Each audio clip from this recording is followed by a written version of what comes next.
Sayın abonacılar yine bugünkü üstümüz Koçköprü ittifakı oldu. En önemliyle görüp bakalım. Bir de 4 tane işlerimizi kurup verdik. Bakılasa görüp bakalım beraber asla.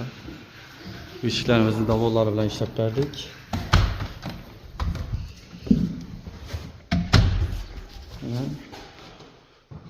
Kim için nispetli işlerge güzel müracaat kılaverasizlar. Telefon rakamlarını pastda kaldırıp o'tamiz. Her daim xizmatlaringsdamiz. Abone olup qo'yinglar. Xudo xolasi ishni her daim sifatli ishlarni chiqarib borishga harakat etamiz. Yine öyle en zakonet düz berdi qayta usulda. Nima demak balasi yurtdi. Obunachilar assalomu aytib. Hey. Assalomu alaykum obunachilar. Yine ishlarimiz